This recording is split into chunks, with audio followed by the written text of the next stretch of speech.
Halo semuanya, terima kasih telah mengklik video ini dan selamat menonton. Gimana kabar kalian hari ini? Semoga kabarnya masih baik-baik saja. Diberikan kesehatan, dilancarkan rezekinya, dan dimudahkan segala urusan-urusannya. Oke, jadi pada video kali ini, kita akan membahas tentang sebuah judul manhwa baru yang berjudul Kali Sang Juara, atau bahasa Inggrisnya adalah Kali The Champions.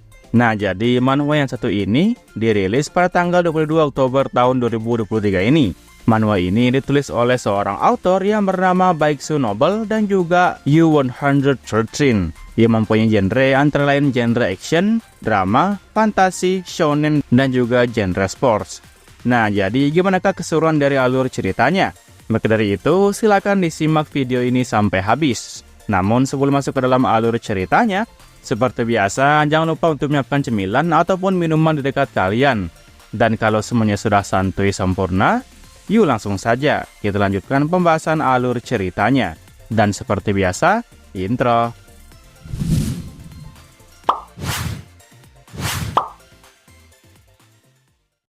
Panel cerita diawali dengan memperlihatkan sebuah pelabuhan yang dihiasi oleh lampu-lampu yang berasal dari perkotaan.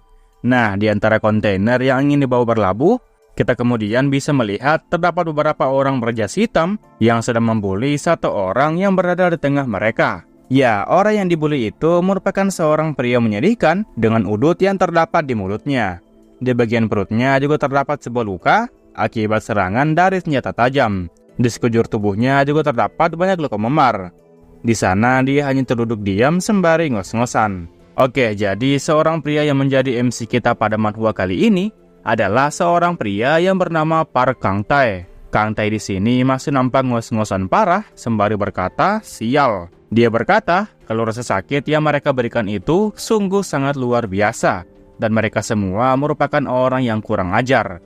Seorang pria yang punya bekas luka di mulutnya kemudian memberitahu Kang-tae kalau dia akan memberikan Kang-tae sedikit waktu untuk menikmati udut terakhirnya. Tatapan mereka berdua seakan seperti preman jalanan yang hendak membegal targetnya. Di sini Kang-tae yang diberikan waktu sebentar, kemudian berterima kasih kepada mereka. Dan dia pun mulai mengambil korek dari dalam sakunya. Setelah itu, dia pun menyalakan korek apinya dan membakar udutnya di sana. Nah, setelah rokoknya berabu sedikit, Kang-tae kembali menghisapnya, tetapi tidak keluar asap apapun dari sana. Dan setelah memberikan sedikit waktu buat ngudut sebentar, pria yang memiliki bekas luka di mulut itu pun kemudian memberitahu rekan-rekannya untuk melakukan hal ini dengan cepat kepada saudaranya. Rupanya Kang-tae yang akan dieksekusi ini merupakan saudara dari pria yang memiliki bekas luka di mulutnya itu. Rekannya setuju dan menuruti permintaan dari pria tersebut. Nah, karena waktu mereka tidak banyak, pria botak yang sudah disewa oleh saudaranya itu pun kemudian mulai berlutut sembari mendongkan benda tajamnya ke arah Kang-tae. Di sini dia minta maaf kepada Kang-tae sembari memanggilnya dengan sebutan kakak. Entah kalau di Jepang mungkin saja disebut sebagai yakuza atau kita di sini dikenal sebagai gangster. Maka bisa dikatakan kalau dia itu dipanggil dengan sebutan aniki. Kang-tae dengan wajah seriusnya tentu saja sudah paham dengan niat dari mereka. Di sini Kang-tae melepehkan udutnya dan menyebut mereka dengan sebutan bajingan. Kang-tae tahu kalau si botak hanya melakukan apa yang diperintahkan kepadanya. Kang-tae di sini sebenarnya cukup terpukul. Hidupnya penuh dengan amarah dan juga keputusasaan. Dan tentunya Kang-tae masih terikat oleh takdir tersebut.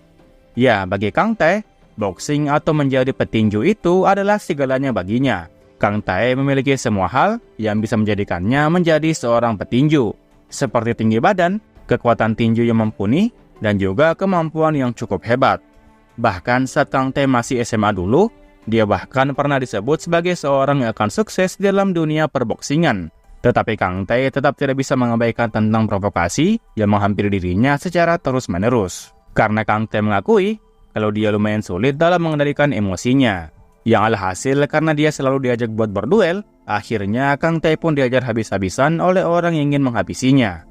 Jadi karena sudah kapok diprovokasi oleh orang-orang, dia pun kini bisa dibilang sudah tidak pernah lagi menggeluti dunia perboksingan. Dan Kang-tae mengaku kalau dia sekarang telah berhenti. Kang-tae sebenarnya cukup yakin bahwa terdapat sebuah jalan lain setelah itu. Pasti bakalan ada kemungkinan jikalau Kang-tae bisa kembali bermain boxing.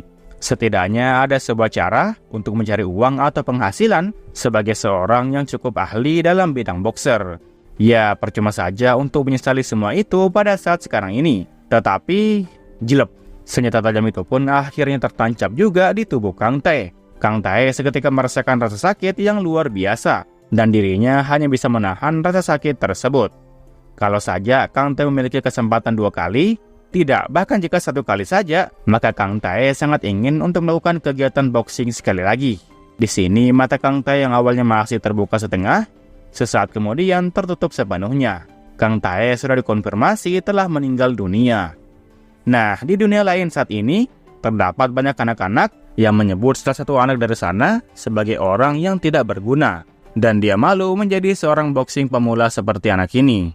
Di sini mereka kemudian berteriak kepada seorang anak yang bernama Kali dan menyuruhnya untuk segera bangun.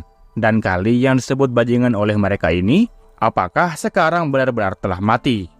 Kang Tae yang mendengar anak-anak itu menyebut nama Kali, awalnya tentu saja tidak paham dengan apa yang telah terjadi. Anak-anak itu kemudian berkata lagi kepada Kali kalau mereka tidak peduli apabila Kali telah mati. Setelah itu, dia pun mengajak anak-anak yang lain untuk segera pergi dari sini.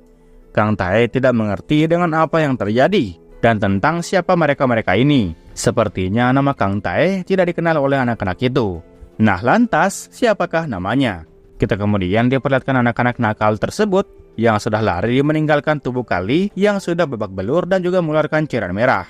Mereka panik di saat mereka menyadari kalau Kali sudah tidak sadar dan urat nadinya juga pun tidak berdenyut lagi.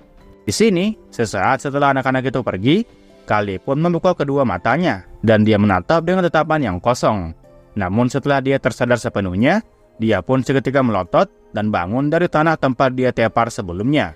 Meskipun kepalanya mengeluarkan cairan merah, ditambah lagi dia juga terluka parah, Kang Tae yang saat ini berada di dalam tubuhnya Kali tentu saja terkejut dengan apa yang sedang terjadi. Di sini Kang Tae melihat kedua tangannya dan masih kebingungan dengan tubuhnya. Bukankah dia sebelumnya sudah mati tertusuk oleh para bajingan itu? Ya, sepertinya dia di dunia ini dikenal dengan nama Kali. Dia memiliki tubuh yang kurus dan juga memiliki rambut dan mata berwarna kuning. Kang Tae tidak tahu apapun mengenai siapa dan mengapa dia dihajar seperti ini. Nah, singkatnya, beberapa hari kemudian setelah Kali kembali tersadar, tentu saja dengan jiwa yang berbeda, kita kemudian berpindah ke tempat latihan anak-anak boxing. Sang pelatih memberikan sebuah aturan bahwasanya orang yang kalah di pertandingan kali ini harus pergi ke tambang untuk bekerja. Dan tentu orang yang menang di pertandingan kali ini akan tetap tinggal di tempat pelatihan. Tempat latihan ini juga disebut sebagai sekolah pemula bagi boxing Auguste. Di sana kita dapat melihat para peserta yang berbaris sembari mendengarkan semua arahan dari sang pelatih.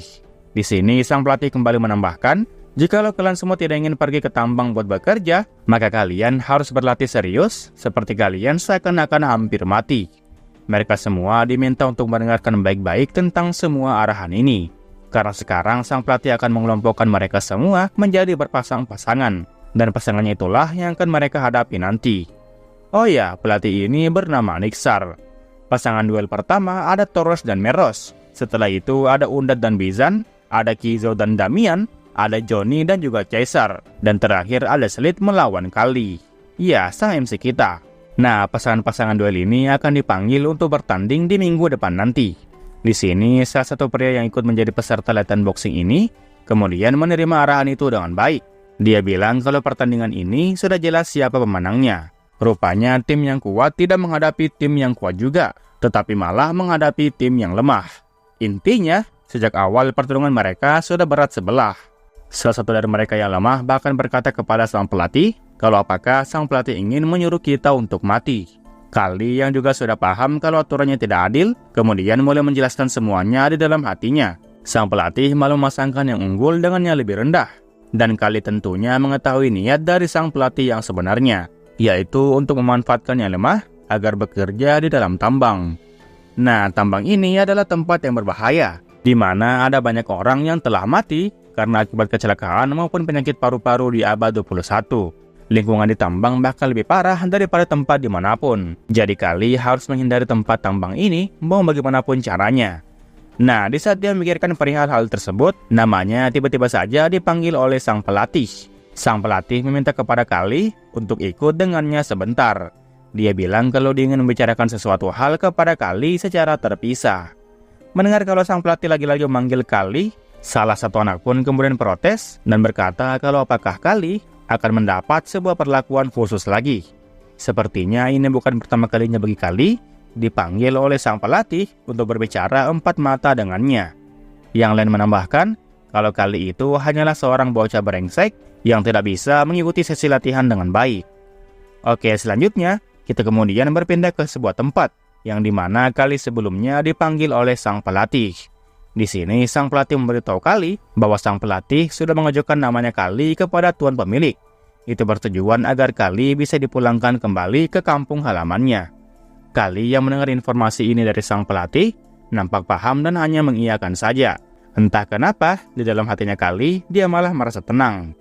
Jujur, Kang Tai yang sekarang bukan lagi merupakan seorang boxer sejati. Tubuhnya terlalu kecil dan kurus untuk bisa bersaing di ring tinju. Begitu juga Kali yang hendak pergi ke tambang buat bekerja di sana. Maka dapat dipastikan kalau Kali akan segera mati tidak cukup setahun. Ya intinya, dengan tubuh kecilnya seperti ini, Kali pasti akan mati dalam waktu kurang lebih setahun saja. Di sini sang pelatih menyarankan kepada tuan pemilik kalau Kali akan dijual kepada seorang tuan lain yang berbeda. Tetapi Kali di sini langsung menggelengkan kepalanya, seraya membalas bahwa dia akan mengikuti pertandingan boxing yang diadakan pada minggu depan nanti. Mengetahui kalau Kali tidak menyerah, sang pelatih pun kembali memastikan kalau apakah Kali benar-benar serius ingin ikut bertanding. Padahal biasanya jikalau ada pertandingan seperti ini, maka Kali pastinya akan menangis di tempatnya. Namun karena jiwanya Kali sudah berbeda, Kali pun kemudian menegaskan kepada sang pelatih bahwasanya dirinya pasti akan menjadi seorang boxer terhebat yang akan diakui oleh semua orang. Aura semangat dari Kali nampak sangat memukau. Bahkan setelah sang pelatih melihat tatapan Kali yang penuh dengan keseriusan pantang menyerah itu, membuat sang pelatih pun kemudian tersenyum. Maka kalau begitu, sang pelatih tidak akan mengatakan apa-apa lagi kepada Kali yang sudah membulatkan tekadnya. Dan jika Kali sewaktu-waktu berubah pikiran, maka Kali bisa mendatangi dirinya kapanpun yang Kali mau. Di sini Kali kembali terdiam dan memahami situasinya. Setelah itu, dia pun berjalan turun dari tempat yang berbicara dengan sang pelatih tadi. Di dalam hatinya sang pelatih, dia masih bertanya-tanya kalau apakah Kali yang sekarang adalah benar-benar Kali yang dulu dia kenal. Ya, tentu saja bukan. Kali yang sekarang sudah lebih berani dan menjunjung tinggi sebuah tekadnya untuk bisa menjadi kuat. Soalnya dia di kehidupan sebelumnya merupakan seorang gangster yang dikenal dengan nama Park Kang Tai. Dia awalnya hidup di sebuah planet yang disebut dengan Bumi. Namun setelah dia mati dibunuh oleh para saudaranya, akhirnya dia pun beruntung karena mendapatkan sebuah kehidupan yang baru. Kang Tai berhasil mendapat kesempatan kedua sebagai seorang anak yang lemah yang dikenal dengan nama Kali. Ya, ini merupakan kesempatan emas bagi Kang Tai pribadi untuk melakukan boxing seperti zaman gangsternya dulu. Tetapi hal yang paling mengecewakannya adalah tubuh yang dia miliki saat ini. Tubuh ini nampak sangat rapuh, ditambah lagi dengan tulang yang lemah dan juga stamina yang sedikit. Kecepatan pertumbuhannya pasti sangat lambat dan pukulannya juga tidak terasa sama sekali. Dan yang paling buruk dari semua hal itu, Kali rupanya merupakan korban pembulian di antara anak-anak yang lain. Pastinya itu disebabkan karena tubuh rapuh dari Kali yang mereka anggap tidak berada ini. Kang Tai di sini juga kebingungan perihal mengapa dirinya malah mendapatkan kesempatan kedua dengan tubuh yang lemah seperti ini. Nah, di saat Kali berjalan pulang, dia pun kemudian dipanggil oleh seseorang yang ada di sebelahnya. Yang memanggilnya itu rupanya para pembuli yang sudah membunuh jiwa asli dari Kali kemarin. Mereka di sini ada 4 orang. Kali tidak menyangka kalau sesi pembuliannya akan terjadi sekali lagi. Dan ya, karena Kali saat ini masih belum punya stamina yang bagus, dia pun dengan mudah ditonjok oleh salah satu dari mereka, dan Kali tidak bisa melawan sama sekali. Di sini si pria yang berisi kemudian memberitahukan isi hatinya. Dia bilang kalau dia sangat membenci bajingan yang satu ini, apalagi fakta bahwa sang pelatih menganggapnya sebagai sebuah pengecualian. Tentu saja ini semakin menjadi masalah bagi mereka. Dia bertanya kalau apakah Kali yang sekarang sudah ingin pamer, karena ayahnya dulu adalah seorang champion. Seharusnya Kali yang sekarang ini sudah mati akibat dihajar habis-habisan kemarin. Dia hanyalah bocah lemah sekaligus bajingan yang tidak berarti. Di sini pembuli yang lain menambahkan di dalam hati kalau Kali itu merupakan anak yang payah. Nah, meskipun Kali sudah dihajar berkali-kali oleh anak berisi ini, Kali anehnya masih bisa tetap bertahan setelah menerima semua serangan tersebut. Padahal biasanya dia akan tumbang setelah dia mendapat luka babak belur di sekujur tubuhnya. Kali yang saat ini bersusah payah untuk bertahan, juga mengakui di dalam hati kalau pemilik tubuh ini benar-benar orang yang payah. Si pria berisi kemudian kembali mengatakan kalau mulai dari sekarang, dia sepertinya hanya bisa melihat wajah Kali dalam jangka waktu seminggu saja. Kali di lain sisi juga membenarkan hal tersebut, karena si pria berisilah yang akan diseret nantinya ke dalam tambang. Kali memprovokasi si pria berisi sembari tersenyum dengan licik. Nah, karena dia diprovokasi seperti itu oleh Kali yang lemah, dia pun tidak tanggung-tanggung memberikan pukulan seriusnya kepada Kali. Dia yang sekarang sudah diselimuti oleh aura merah pertanda dia emosi. Dan dia akan menghabisi Kali pada saat sekarang juga. Nah, Kali yang mencoba untuk bertahan, kemudian mulai berpikir 2 kali. Sebuah tinjuan yang sangat besar itu akan melawan tubuhnya yang kecil seperti ini. Maka dapat dipastikan akan sangat tidak mungkin buat bisa menang. Kali dengan mata yang fokus ke arah tinjuan itu, terus memikirkan sebuah cara agar dia bisa menang dalam pertarungan kali ini. Nah, namun secara tiba-tiba, setelah dia melotot fokus sebelumnya, dia malah kebingungan saat dia melihat gerakan tinjuan itu yang seakan mulai melambat. Dan Kali sudah bisa melihat betul tentang kemana tinjuannya diarahkan. Dan Xing, dengan penglihatan dewanya, Kali pun berhasil menghindari pukulan tersebut, tepat pada 0,01 detik sebelum serangan itu mengenai kepalanya. Dan di sini Kali juga terkejut dengan apa yang telah terjadi. Tanpa disangka, dirinya berhasil menghindari serangan barusan. Nah, anak lain yang juga melihat hal itu, tentu saja sontak terkejut. Dia di dalam hati bertanya-tanya perihal apa yang terjadi pada bocah itu. Namun jangan senang dulu, karena berhasil menghindari satu tinjuan saja. Karena tinjuan di tangan yang satunya, kini juga mengarah kepada Kali. Dan Kali baru menyadari kalau kemampuan ini rupanya bukan semacam ilusi belaka. Ya, Kali melihat semuanya dengan jelas. Semua pergerakan dari arah tinjunya kini sangat mudah terbaca di matanya Kali. Setelah itu, 3 tinjuan pun kemudian mengarah dengan lambat di depan mata Kali. Dan Kali memanfaatkan kemampuan ini, seketika dengan mudah menghindari semua tinjuan yang dilayangkan barusan. Kali dengan mode seriusnya berhasil menghindar ke kanan dan ke kiri sesuai dengan arah gerakannya. Dan setelah semuanya meleset mengenai Kali, Kali pun dengan tangan kecilnya kemudian mulai mengepalkan tangannya seakan telah siap untuk memberikan serangan balasan kepada si pria berisi. Sebuah celah yang sudah terbuka di saat pertahanan musuhnya telah melemah. Kali saat ini menargetkan tinjunya benar-benar mengarah ke perut si pria berisi. Dan boom! Kali berhasil menyerangnya dengan menggunakan tangan kurus nan kecilnya. Melihat apa yang telah terjadi, para anak-anak yang lain pun sontak seketika melongo dan melotot seakan tidak menyangka. Termasuk anak yang bersandar di pohon sebelumnya. Anak itu kini mulai mengeluarkan keringat dingin. Ya, tentu saja, serangan barusan itu tidak ada rasanya bagi si pria berisi. Dan Kali malah dengan mudah ditangkap olehnya. Dan kini, Kali sudah tidak bisa balik melawannya. Si pria berisi juga awalnya sempat terkejut dengan tindakan dari Kali. Tetapi karena serangannya terasa hambar, maka si pria berisi pun menyebut Kali dengan sebutan dasar lemah. Di sini si pria berisi itu pun kembali melayangkan pukulannya ke arah Kali. Dan Kali yang ditangkap pastinya mustahil untuk menghindar. Yang alhasil, Kali pun akhirnya kembali tepar seperti sebelumnya. Nah, setelah puas mengajar Kali hari ini, si pria berisi pun kemudian berjalan pergi sembari mengatakan kepada Kali kalau serangannya tadi bukanlah apa-apa baginya. Sombong sekali hanya karena bisa menghindar, Kali yakin bisa menang darinya. Setelah itu, mereka berempat pun kemudian pergi meninggalkan Kali sendirian di sana. Dan di sini si pria yang tadinya bersandar di pohon pun juga ikut memalingkan pandangannya dari arah Kali. Kali hari ini berhasil dihajar habis-habisan oleh mereka semua. Tubuh kecilnya kembali dipenuhi oleh luka lebam, dan di mulutnya juga keluar sedikit cairan merah.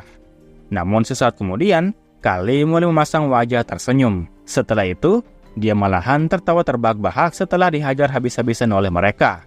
Kali sepertinya telah menyadari sesuatu, dan dia bingung perihal mengapa dia selama ini tidak menyadarinya lebih awal. Kali kemudian menarik pasir di tangan kirinya, sehingga membentuk sebuah bogeman. Kali rupanya baru tersadar tentang sesuatu hal yang sama pentingnya di saat seseorang ingin mendalami dunia boxer. Ya, hal itu seperti berat badan yang sesuai, dan juga koordinasi mata sampai tangan. Dan terakhir juga ada refleks. Kali kemudian mulai menjatuhkan pasir yang tadinya dia genggam. Kali melanjutkan bahwasanya koordinasi mata sampai tangan itulah yang dapat melihat setiap butiran pasir yang jatuh ke tanah. lalu mengikuti pergerakannya. Sementara itu, untuk refleks sendiri, refleks dapat digunakan untuk menghindari semua serangan yang dilancarkan.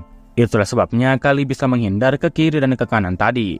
Nah, karena adanya refleks yang telah dia kuasai, Kali tidak menduga bahwa meskipun dia mempunyai tubuh yang lemah, tetapi masih mempunyai sebuah teknik yang cukup berguna. Dan Kali semakin meyakinkan dirinya untuk tidak kalah saat pertandingan nanti, dan malah berakhir buat pergi bekerja di tambang. Kali kemudian kembali mengepalkan tangannya dan semakin yakin bahwa dia akan menang. Kali akan bertahan hidup di dunia barunya yang sekarang, tentu saja dengan berbekal pengetahuan boxingnya di dunia sebelumnya. Oke lah, mungkin sekian alur cerita manhwa kali ini. Jangan lupa untuk meninggalkan jejak di video ini berupa komentar dan juga like-nya.